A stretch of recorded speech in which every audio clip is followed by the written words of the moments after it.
Wannan abu da ya faru abu ne da dukanmu kowa zuciyar shi ta sosu, idanuwanmu da yawa sun zubar da hawaye, amma akwai albishin da nake so na muku.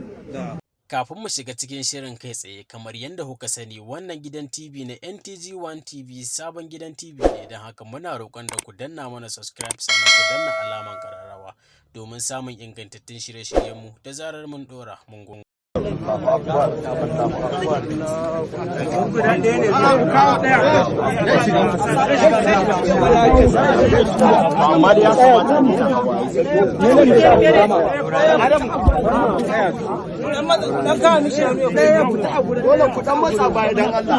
Jama'a assalamu alaikum wa rahmatullahi wa barakatuhu.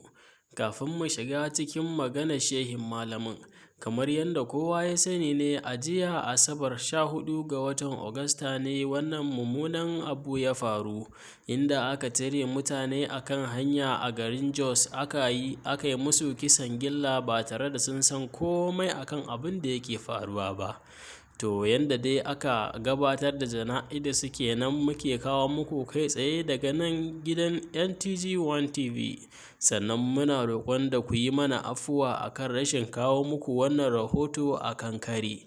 Amma ga dai cikakken bayanin yadda shehin malamin ya kasance a gurin jana'idar tashi. Wannan abu da ya faru abu ne da dukanmu kowa zuciyar shi ta sosu, idanuwanmu da yawa sun zubar da hawaye, amma akwai albishin da nake so na muku. Kun ga waɗannan bayan Allah, wallahi in zan sami irin wannan mutuwar tasu wallahi ina so. Kun san dalili? Allah ya ce wallahi kada ku ce ma wanda aka kashe akan irin waɗannan hanyar wallahi amwat. Allah ya ce bal ahya'un inda rabbihim yurzaqun.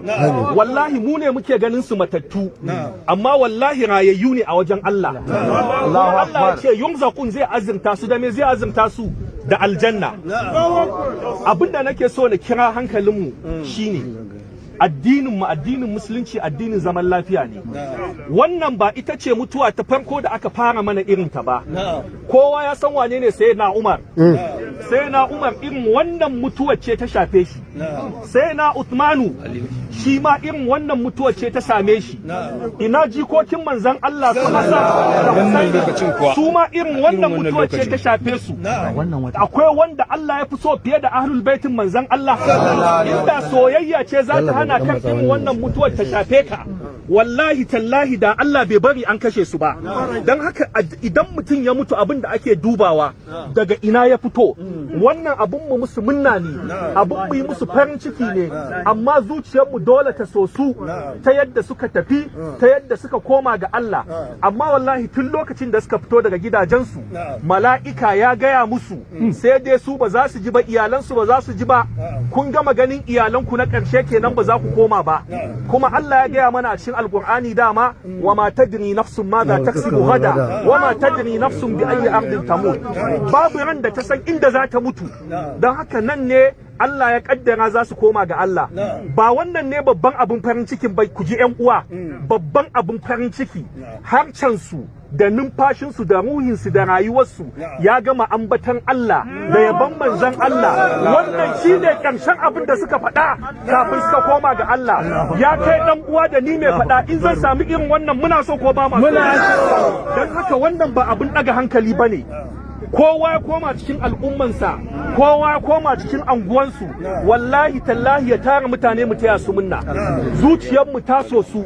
Manzon Allah sallallahu alaihi wasallam shine abdalul khalqi, biyayyen halitta. Ɗansa Ibrahim ya rasu, aka ga annabi yana zubar da hawaye a idanuwansa. Sahabbai suka ce ya Rasulullah, hadda kai ma kana kuka? Ya ce wannan kukan na rahma ne. Don haka kukan da kuka ga muna yi da damuwan da kuka ga muna yi, wallahi tallahi ba wai muna bakin ciki dan sun tafi a wannan hanyar bane. A'a, hanyar da aka yi aka kashe su shine ba mu yadda da shi ba, kuma shine ba a musu adalci ba. Sannan ina so na tabbatar muku, kamar yadda kuka sani, muna gaban wajen da yafi ko ina kusanci, shine makomar mu. ba maganan bambadanci, ba maganan fadanci, ba maganan siyasa. Wallahi billahi tallahi gwamnati ba za ta bar jinin bayan Allah ne ya tafi a banza ba.